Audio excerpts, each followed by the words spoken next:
Good morning 10+1 commerce students. आज हम accountancy के chapter meaning and objectives of accounting के टॉपिक कैरेक्टरिस्टिक्स ऑफ अकाउंटिंग के बारे में पढ़ेंगे। पिछली वीडियो में हमने 2 पॉइंट्स पढ़े थे। आज हम उसका तीसरा पॉइंट पढ़ेंगे और इस टॉपिक को भी साथ में ख़त्म कर देंगे। मुद्रा के रूप में लेखाकरण, recording in terms of money.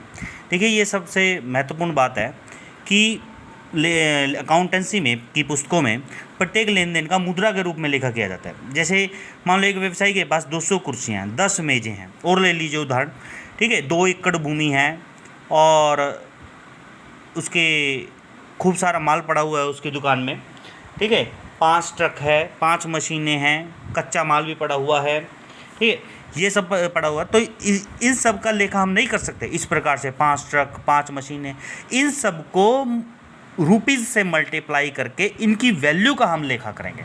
कि जैसे हमने ये लिख लिया 2 एकड़ भूमियाँ मान लो 2 करोड़ रुपए की है, ठीक है, और ये 200 कुर्सियाँ, 10 मेजियाँ, ये लगा लो आप 17,000 रुपये की हैं। इसी तरह से जो मैंने एग्जांपल लिया आपको कि 5 ट्रक है, 5 मशीनें, उनकी वैल्यू लगा लो 2 करोड़ है। तो इस प्रकार सभी के मूल्य को प्लस करके उसके टोटल वैल्यू को हम लिखेंगे इन रुपीज़ में, ना कि उन वस्तुओं के ही, जैसे 5 मशीनें, 5 ट्रक है, इस तरह से नहीं, उनके रुपीज़ को। तो इसी प्रकार ये जो पॉइंट है मुद्रा के रूप में लेखा करना, I mean to say that कि हम किस में लेखा करेंगे, मुद्रा के रूप में, रुपीज़ में, ना कि किसी वस्तु के रूप में। क्योंकि हमारा लेन देन भी जो एक्सचेंज है वो किसके रूप में होता है, मुद्रा के रूप। हम कोई चीज़ बेचते हैं तो हम क्या लेते हैं, पैसे उससे, ना कि बदले में वस्तुएं लेते हैं जैसे कि हम पुराने ज़माने में करते थे, ठीक है। तो हम किसके रूप में करेंगे, मुद्रा के रूप में। उसके बाद नेक्स्ट पॉइंट है वर्गीकरण करना, क्लासिफाइंग। वर्गीकरण करता है कि प्रकृति के लेन देनों को एक ही जगह, एक ही खाते में लिखना। जिस पुस्तक में खातों को खोला जाता है उसे खाता बही कहते हैं, उसे क्या कहते हैं, लेजर। जिस भी हम बुक में इन अकाउंट्स को खोलेंगे, ठीक है, जैसे मजदूरी खाता, वेतन खाता आदि। देखिए क्या है कि खाता बही में अलग अलग व्यक्तियों के लिए अलग अलग खाता खोला जाता है, ठीक है। जैसे अलग अलग व्यक्ति, कुछ व्यक्ति ऐसे हो सकते हैं जिसको हमने रुपया देना है, कुछ व्यक्ति ऐसे हो सकते हैं जिनसे हमें रुपया लेना है, ठीक है।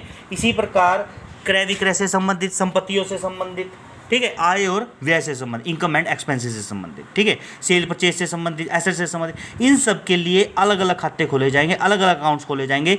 जैसे अगर किसी व्यक्ति से पैसे लेने हैं, जैसे मान लो अजय नाम का व्यक्ति है तो अजय का अकाउंट अलग से बनेगा। किसी को पैसे देने हैं, मान लो सुरेश नाम का व्यक्ति है तो सुरेश का अकाउंट अलग बनेगा, ठीक है। इसी तरह से इनकम हो रही है, मान लो कमीशन मिल रहा है हमें, कमीशन अकाउंट अलग से बनेगा। हमें रेंट दे रहे हैं, रेंट हमारे लिए क्या हो गया, खर्चा, तो खर्चे का रेंट का अकाउंट अलग से बना।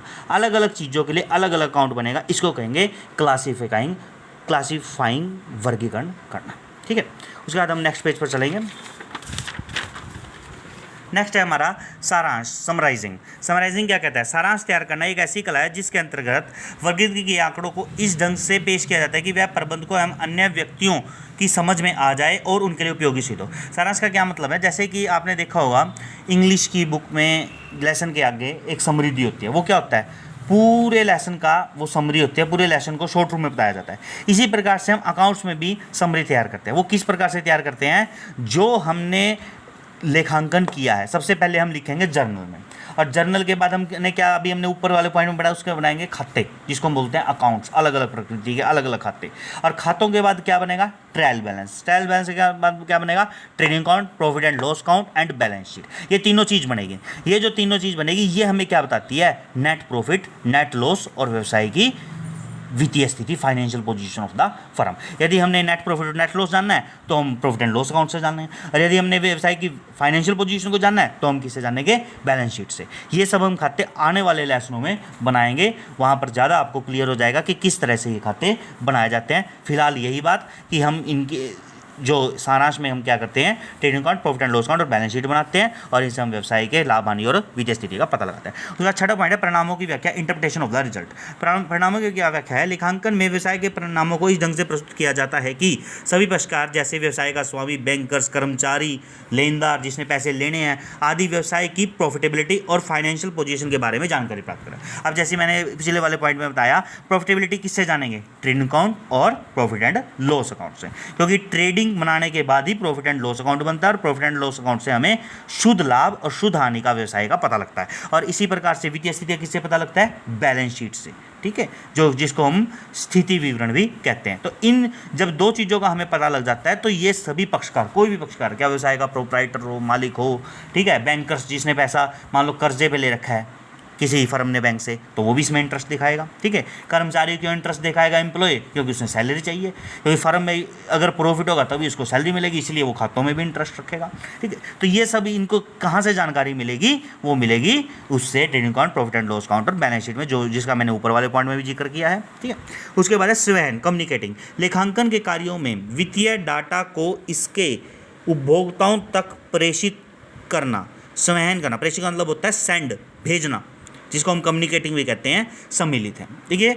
हमने ये लेखांकन पे इंटरप्रिटेशन भी कर ली, व्याख्या भी कर ली। अब हम इस डाटा को कहाँ पर भेजेंगे? उन व्यक्तियों के पास भेजेंगे जिनको इन डाटा की, जिन व्यक्तियों को इन आंकड़ों की, इन डाटा की ज़रूरत है, उनके पास भी हमें भेजना जरूर। ऐसा नहीं है कि हमने ये अकाउंट्स वगैरह बना लिए, सब समरी वगैरह बना ली, परिणामों की व्याख्या भी कर ली, लेकिन हमने उसको अपने अलमारी में बंद करके रख लिया, उसका कोई फ़ायदा नहीं उस डाटा को बनाने का।